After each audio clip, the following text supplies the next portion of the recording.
Hello there and welcome back, Jin here. We're continuing Mr. Love Queen's Choice, Chapter 5. And I hope this time we find out what Mr. Suspicious Lucien has been up to. So let's continue on. Chapter 5, Part 6. 15 minutes later, sporting my black hat, I followed Lucien to an all-night movie theatre. I have to see this through.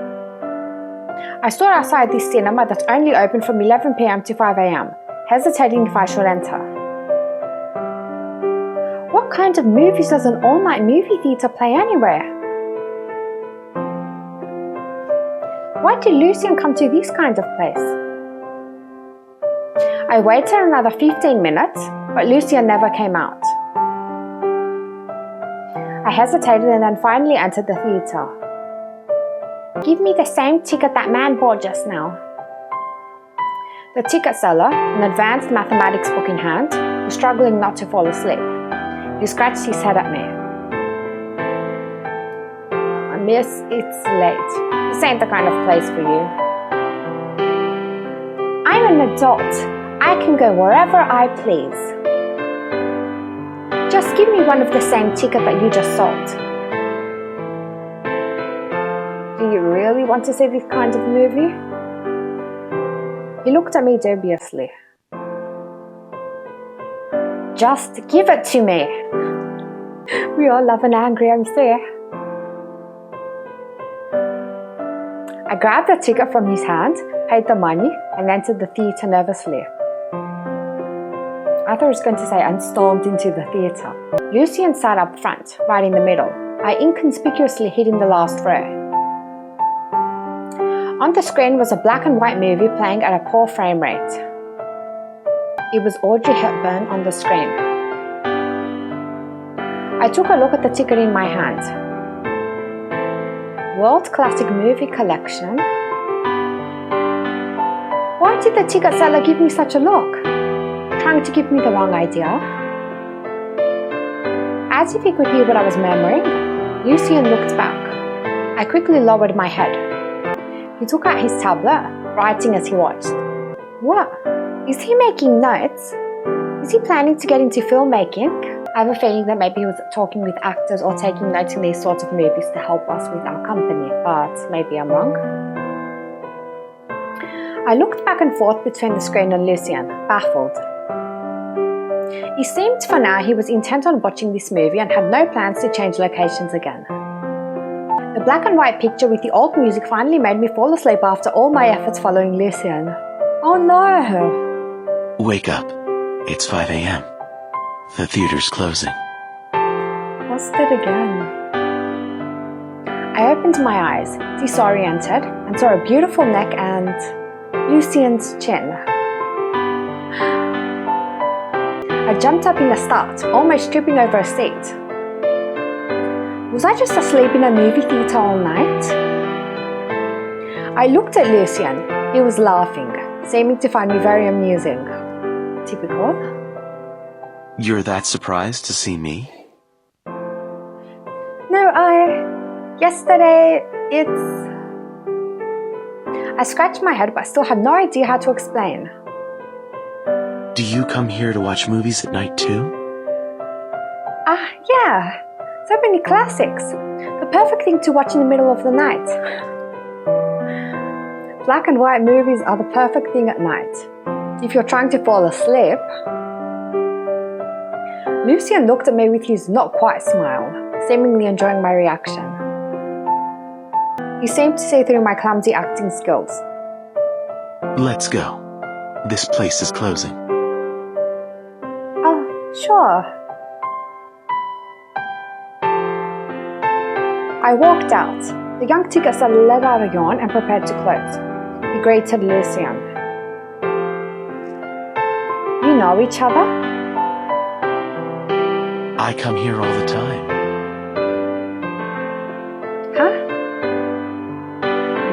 Huh? Are you two... Oh, I see. He cocked his eyebrows at me, like he understood everything completely. What do you see? You got the wrong idea. Lucien, let's go. The ticket seller now gave Lucien a look. He then looked at me questioningly. I pretended to look at the sky and stretch. It's been a long time since I saw the city at 5 a.m. So long. See you two again next time, eh?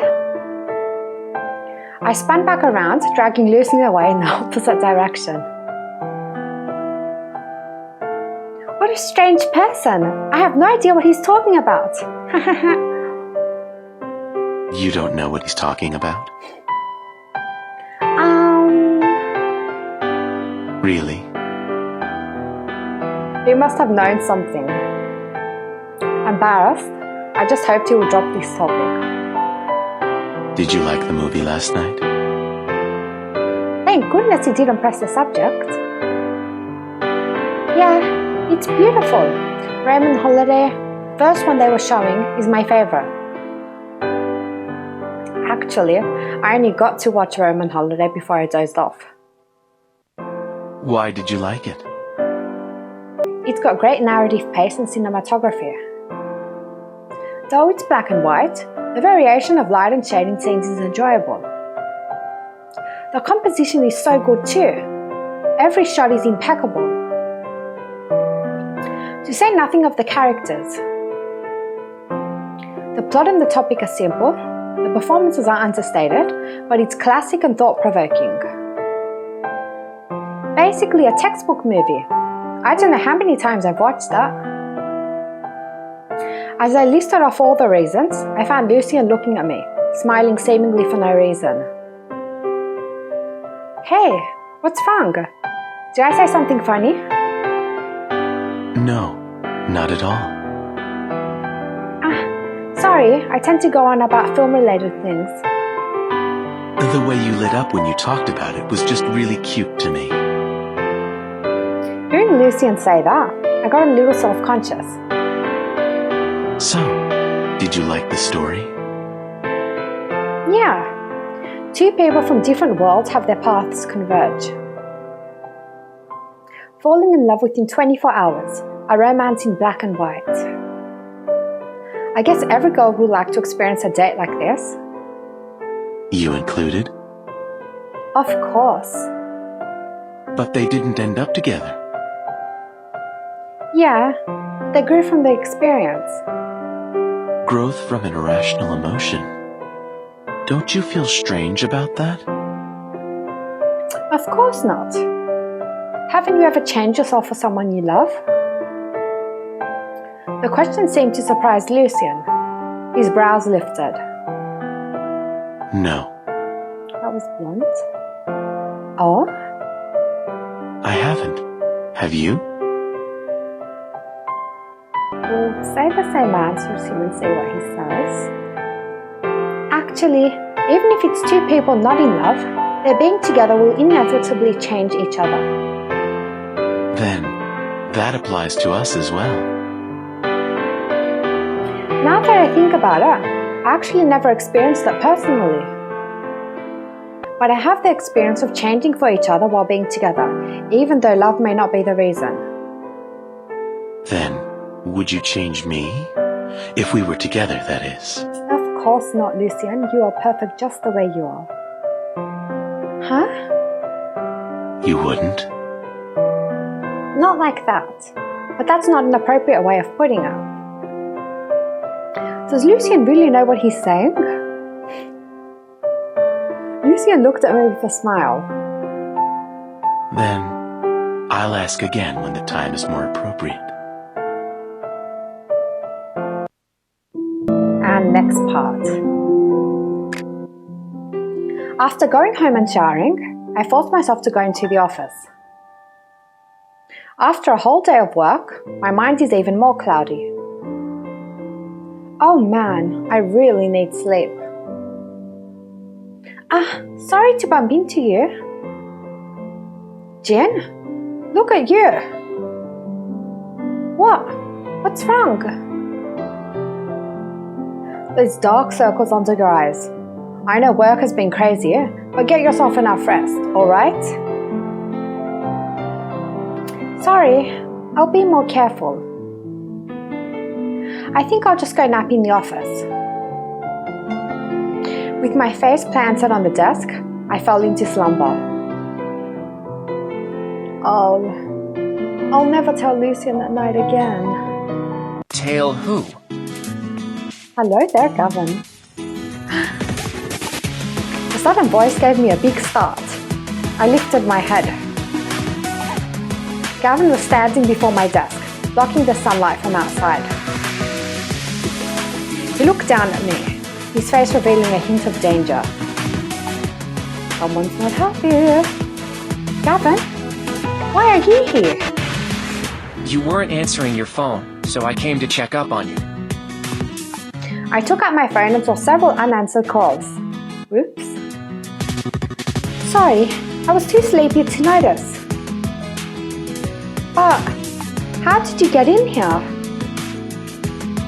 The window that was closed is now open. The blowing wind tells me how.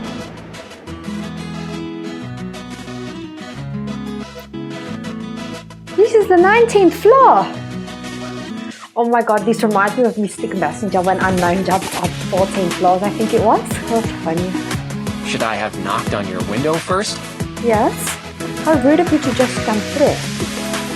No, I meant, never mind. Is this a photo of you and your father? Gavin looked at the photo on my desk. Yeah, it's me and my dad when I was 5. Gavin picked up the photo. You look thin. Uh-huh.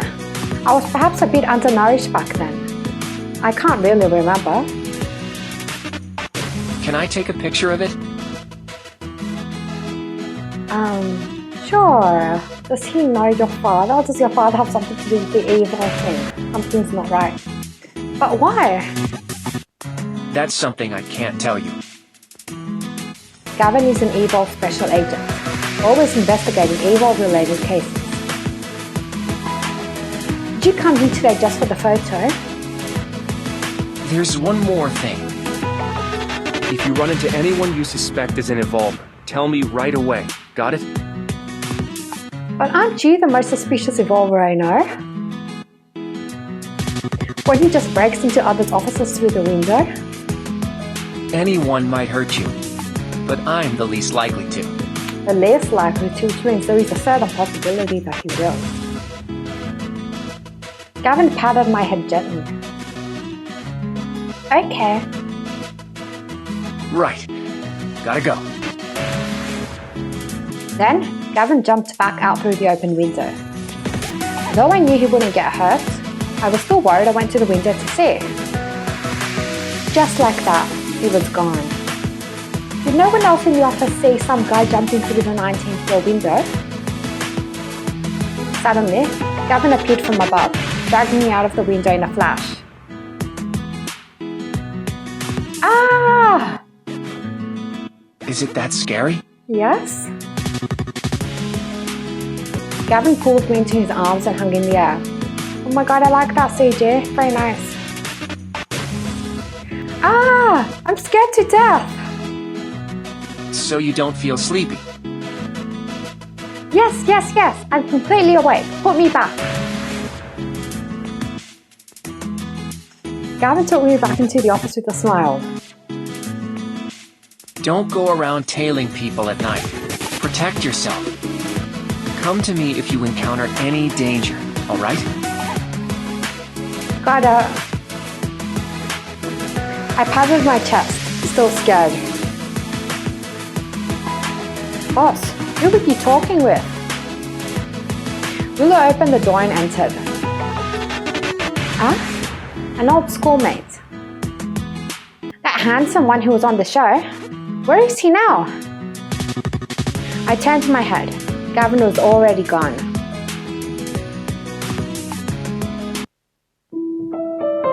Gavin makes an appearance in Lucian's chapter. What will happen next? Stay tuned to find out, because I'm leaving this part here for now. Thank you so much for watching.